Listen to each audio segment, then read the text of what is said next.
지친 하루를 달래줄 어머니의 손맛 그대로. 올바른 재료와 정성 담은 손질. 홍시로 완성한 달콤한 감칠맛.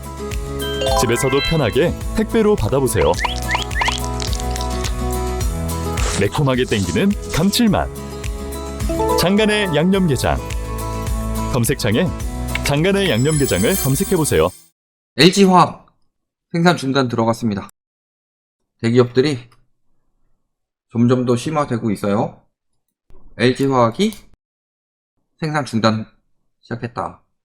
LG화학 나주 공장이 석유화학 원료인 알코올의 생산을 중단했고, 이 생산 라인을 중단하기로 하고 직원들에게 재배치 관련된 설명회를 열었다. 면담을 통해 나주에 남기도 하지만 여수나 대산으로 보낼 것이다. 여수와 나주 두 곳에서 알코올 생산을 했는데 여수만 생산하고 나주는 생산을 안 한다. 즉 생산 감축을 하겠다는 소리죠. 그리고 이 생산 감축은 결국에는 이게 단기적이냐 장기적이냐에 따라 다르겠지만, 제가 이건 장기적이 될 수밖에 없다고 그랬죠. 그러면은 결국에는 인원 감축도 되는 거고, 그래서 이런 것들을 생산해 왔는데 석유화학 시황이 악화되니까 아크릴산 생산을 중단했고, 이번에 알코올 생산도 멈추게 됐다. 나주에 공장에서 생산할 수 있는 것들이 점점 더 줄어들고 있는데, 여수도 있고 나주도 있는데 굳이 나주를 하는 이유는 수출하려면 한국까지 이동하는 물류비가 많이 들어서 경쟁력이 어렵다. 여수는 바닷가죠? 노래도 있잖아요. 여수 방바다. 연인이 있으면 여수 밤바다를 볼 때지만 연인이 없으니까 여수 놀러가도 방바닥에만 있을 것 같습니다. 그리고 연초에 대산 여수 공장의 석유화학 원료 스티렌 모노머 이 생산 라인 가동을 중단하기도 했다. 이런 것들이 앞으로 요런 영향이 커서 그런 거죠. 석유화학계에 지금 중동이 뛰어들었다. 그러니까 쉽게 부동산적으로 생각을 해보면요, 제가 강남에 월세 한 2천만원 내고서 라이트하우스 순댓국밥집을 차렸어요. 그러면서 순대 이제 가격도 있고 좋은 걸로 원료를 쓰고 그렇게 해가지고 열심히 차렸어요. 근데 그 앞집에 순댓국집을 차렸는데 내가 만드는 그 순대를 돈 주고 사는 그 공장 사장님이 차렸어. 그리고 그 공장 사장님이 그 앞에 있는 상가 건물주예요. 가격으로 상대가 안 되겠죠. 지금 중동이 그렇게 한다는 소리는요, 우리가 생산해서 우리가 개발해서 우리가 팔겠다예요. 근데 우리나라는 걔네 걸 수입해 와가지고 가공해서 팔아야 돼요. 그럼 첫 번째로는 걔네가 캔에 원가에 사는 게 아니라 우리는 어느 정도 가격을 붙여서 사야 되죠. 특히 석유 같은 경우는 많이 붙죠. 두 번째는 운송해야 되죠. 이런 것들이 당연히 가격이 많이 나갈 수밖에 없고, 그래서 지금 중동에서 직접 원유만 파는 게 아니라 우리가 설비를 해가지고 우리가 직접 가공해서 팔겠다. 프로젝트 여기 이렇게 만든다는 거죠. 그러면 생산 원가가 $100 밑으로 나오는데 우리나라는 $300 안팎이니까, 중국이나 우리나라는. 그러니까 석유화학 기업이 아작 나는 거고요. 그래서 LG화학, 롯데케미칼 등 국내 6대 석유화학 업체의 영업 손실 규모는 작년에도 손실 났는데 올해 더 커질 거다. 그러니까 LG화학에서는 뭐 하고 있는 거예요? 발을 떼는 거다. 자, 그래서 롯데케미칼 역시도 국내뿐만이 아니라 파키스탄 공장도 가동 중단했다. 비핵심 자산을 매각 추진하겠다. 비핵심 자산이 아니라, 비핵심 자산이라기보다는요, 뭐라고 보시면 되냐면은 미래 가치가 떨어지는, 합성섬유 만드는 것을 연간 50만 톤 생산하고 있는데, 이런 것들은 이제 비주류 사업으로 돌리고 지분을 팔아치우려고 하는 거죠. 역시 몇 년 새 인도네시아 라인 이런 것들에 나섰다가 유동성 위기에 내몰렸고. 그러니까 롯데가요. 왜 대우처럼 공중분해 이야기가 나오냐. 대우 어쩌다가 망했어요. 물론 뭐 IMF라든가 이런 것들 영향이 있겠지만 대우도 무리한 사업 확장이 있었죠. 그 대우 당시 회장 김우중 회장이었죠. 엄청나게 추진력이 있는 사람이에요. 진짜 여러 가지 밀어붙이고 사업 확장 같은 경우도 많이 했었는데 그러다가 유동성에 문제 생기면서 무너졌었죠. 물론 뭐 정권 영향도 있고 IMF 영향도 있고 뭐 여러 가지 영향이 있겠지만 똑같이 따지면 삼성이나 현대는 안 무너졌잖아요. 당시 대우는 거의 뭐 거기에 준하는 급이었는데 그런 것처럼요. 롯데도 지금 무리하게 추진했는데 저기 중동 쪽에서 절해버리니까 화학적 유동성 위기도 왔고 거기에다가 케미컬 같은 경우는 롯데의 지갑이라고 볼 수 있죠 거의. 근데 우리나라 영원할 줄 알았던 부동산 업도 망하고 있고 이런 것들이 지금 여러 가지들이 여파가 계속 터지고 있는 거예요. 지금 말씀하신 대로 뭐 철강이 더 문제. 우리나라 철강 가격이 왜 떨어지겠어요? 철근이나 시멘트 업계 배째라고 가격 올리니까 무슨 상황이 벌어졌어요? 값싼 중국산 시멘트 들어오게 됐죠. 가격 경쟁력이 떨어지는데 생산량은 줄고 있고 그런 상황에서 여러 가지 이제 우리나라보다 유리한 조건으로 만드는 곳들이 많잖아요. 우리나라가 사실 인건비가 싼 나라도 아니고 가격이 저렴한 나라도 아니고 근데 환율이 올라갔다고 하면 우리나라 거 싸게 팔 수 있으니까 좋다? 그 정도 가지고는 가격 경쟁 안 돼요.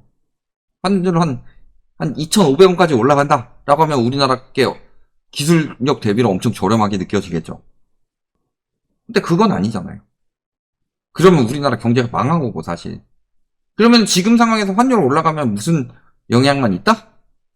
우리보다 더 싸고 경쟁력 있는 데가 나와가지고 우리가 가격을 좀 낮췄지만 매출이 비슷하면은 수입만 줄어들고 거기에다가 환율이 올라가니까 여러가지 수입해오는 가격은 비싸지고 악순환이 도는 거예요. 그러니까 환율 1,400원이 뉴 노멀이라는 게 굉장히 좋은 일이 아니다. 그런데다가 이제 미국 같은 데나 뭐 이런 데서는 우리나라에서 이제 우리나라 기업 빼가려고 하죠. 나가는 이유는 우리나라 기업들에 매기는 세금이 많아서 우리만큼 부자 감세하고 있는 나라가 없다 또. 이 상황에서 지금 화학적 롯데케미컬이라든가 LG화학 같은 데가 지금 화학업종을 중단하는 이유는요. 미래가 없기 때문입니다. 우리나라는 수출 중심국인데 여러 가지 경쟁력 갖춘 것들이 하나씩 떨어져 나가고 있고 이런 것들이 대기업들 위기로 오고 있고 금리를 왜 내렸겠어요 이번에. 자영업자들 죽는다 중소기업들 죽는다 했을 때요 한해에서 뭐 금리 내리기는 했었어요. 근데 대기업들 죽는다 하니까 바로 금리를 2번 때려버리죠. 2009년에 대기업들이 지금처럼 힘들었을까요? 글로벌 금융위기 때도 대기업들이 이렇게 힘들지 않았어요. IMF 때나 돼야지 이 정도로 힘들었지. 그러니까 이번에 IMF 같은 위기가 온다. 제가 전부터 그렇게 경고를 했었죠. 글로벌 금융위기는 넘는 위기가 올 것이다. 제가 이 이야기를요. 거의 한 2021년에서 2022년부터 계속했던 것 같습니다. 근데 그때 저에게 한 소리가 뭐였어요? 라이트하우스는 나라가 망하길 바라는 사람이다. 또는 부동산 폭락 이야기하다가 부동산이 안 폭락하니까 이제 나라 망하라고 기도를 하고 있다. 근데 제가 그 부분에 대해서 2019년부터 그 얘기 했었죠.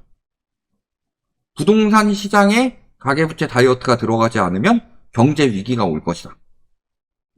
그래서 다이어트가 될 것이다 라고 했는데 다이어트가 안 됐죠. 그러니까 경제 위기 이야기하는 거예요. 왜 부정적인 이야기만 하냐 라고 하는데요. 수능 봐가지고 맨날 6등급 7등급 나와요. 야 너 이러면 인서울 못 가. 왜 저한테 계속 부정적인 이야기를 하세요? 부정적인 이야기를 하려고 하는 게 아니라 6등급 7등급을 3등급까지는 올려줘야 될 거 아니에요. 인서울 하려면 적어도 좋은 데 가려면 1등급까지 올려야 되고 중위권 가려면 적어도 2등급은 나와야 될 거 아니냐. 그 이야기를 하고 있는데 계속 부정적인 이야기를 해요. 팩트는 체크해야지. 그래서 지금 다들 미쳐가지고 그러니까 대기업들은 그나마 버틸 수 있었던 게 외국 수출로 먹고 살았던 거고, 중소기업들은 내수 중심으로 하니까 먼저 무너졌던 거고, 내수에 가장 먼저 와닿았던 자영업자들은 그 전부터 이미 무너졌었던 거였고, 코로나 때문에 무너진다고 했었는데 코로나 끝나니까 웬걸 더 무너졌죠. 근데 지금 수출마저 타격이 있고 있죠. 얼마나 수출 시장이 우리나라만 먹고 싶겠어요? 탐내고 있는 나라들은 많아요. 내수는 잘 살려놓고서, 내수 잘 살려놓으면 수출하기도 좋죠. 내수에서 안 되니까 경쟁력이 떨어지는데, 우리나라보다 가격 경쟁력이 좋았지만 기술력이나 이런 것들 때문에 뒤처졌던 곳들이 언제까지 그렇게 될 수 있겠어요? 결국에는 기술력은 아킬레스와 거북이에요. 더 높은 기술력을 하기 위해서 벌릴 수 있는 차이는 조금밖에 안 되지만 뒤에 때는 금방 따라온다. 우리나라가 일본 기술 따라잡는데 일본만큼 오랜 시간이 걸렸었냐. 그런 것들 생각해 보시면요. 수출 중심국으로 남는 게 좋은 건 아니었어요. 그래서 글로벌 금융위기 터진 이후 대부분의 나라들이 내수 중심국으로 바뀌었다고 그랬죠. 거기서 수출 하나만 가지고 승부를 보려고 하니까 수출이 무너지니까 결국 대기업 위기까지 온 거고. IMF 때처럼 터지진 않더라도요. IMF 때 못지않은 불황은 충분히 올 수 있습니다. IMF 때 왜 불황이 왔어요? 대기업이 망해서? 대기업이 망해서라기보다는 일자리를 잃어서죠. 많은 기업들이 구조조정을 했기 때문에. 지금 대기업들이 구조조정을 하고 있습니다. 느끼는 바가 분명히 있을 거라고 봅니다.